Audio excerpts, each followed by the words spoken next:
नमस्कार सेविका ताईंनो, मी पुष्पवती चंद्रकांत मोरे, अंगणवाडी सेविका वेळोदे भगिनीनो, तुमच्या आवडत्या चॅनलवर म्हणजेच ॲक्टिव्ह अंगणवाडी चॅनलवर तुमचं खूप खूप स्वागत करते। सेविका ताईंनो, पोषण ट्रॅकर ॲप्लिकेशनमध्ये परत एक अपडेट आलेला आहे आणि हा अपडेट खूप महत्त्वाचा आहे। जरी एका वाक्यात तुम्हाला अपडेट दिसेल तरी देखील हा अपडेट खूप महत्त्वाचा आहे। त्याच्यामुळे मी जसं तुम्हाला व्हिडिओच्या माध्यमातून सांगेल तसं लगेच पोषण ट्रॅकरला प्ले स्टोअरवर जायचं आणि प्ले स्टोअरवर जाऊन लगेच अपडेट करायचा। कारण हा अपडेट जर तुम्हाला वर दिसत नसेल पण प्ले स्टोअरवर जाऊन लगेच अपडेट करा। माझा आता अपडेट करून झालेला आहे।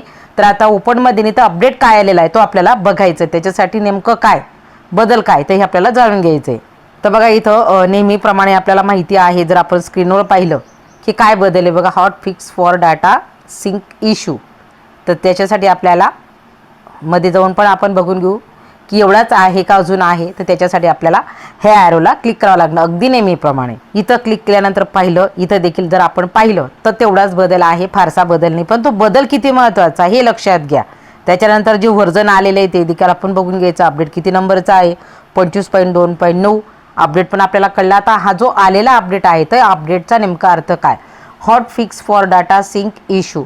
तर बघा, पोषण ट्रॅकर ॲप्लिकेशनमध्ये आपण दररोज जे काम करतो म्हणजे आपण रोज डेली अटेंडन्स भरत असतो, आपण होम विजिट करत असतो, आपण आत्ताच चालू वजन उंची देखील नोंदवलेली आहे।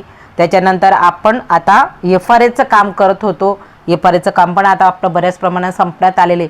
म्हणजे एका वाक्यामध्ये सांगायला गेलं तर आपण पोषण ट्रॅकर ॲप्लिकेशनमध्ये काम करत असताना जे पण आपण सगळं काम करतो तर ते काम आपलं सर्व्हरला सिंक होतं किंवा अपलोड होतं। आणि ते अपलोड होत असताना आपल्याला प्रॉब्लेम येत होता, म्हणजे ते कधी कधी पेंडिंगमध्ये दाखवत होतं। म्हणजे बऱ्याच जणांचं असं वाटत होतं की आम्ही काम पूर्ण केलेले तरी प्रोत्साहन भत्ता आम्हाला मिळालेला नाही, तर तो आपला डाटा वरच अपलोड होत नव्हता, तो कुठेतरी पेंडिंगमध्ये राहून राहत होता।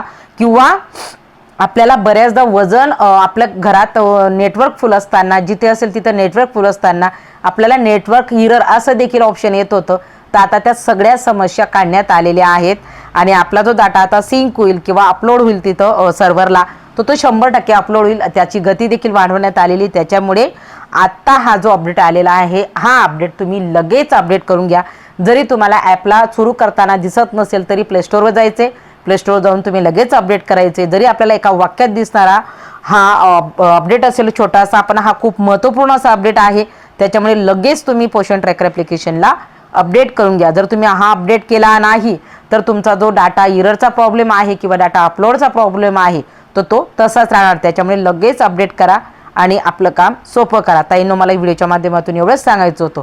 आणि जेव्हा पण वेळोवेळी तुम्हाला व्हिडिओच्या माध्यमातून मी अपडेटविषयी सांगते तर लगेच अपडेट करत चला। काही अपडेट आपल्यासाठी त्रासदायक पण असतात, पण त्याच्यात प्रॉब्लेम असला म्हणजे जे डेव्हलपर आहेत ते शोधत असतात आणि लगेच त्याच्यासाठी ते दुसरा अपडेट हे तयार ठेवतात। अपडेट म्हणजे ॲपमध्ये आपल्याला काम करताना सुलभता यावी आणि त्याच्यात दुरुस्ती व्हावी म्हणून डेव्हलपर ते त्यांचं काम जी पोषण ट्रॅकर टीम आहे ती वेळोवेळी करत असते।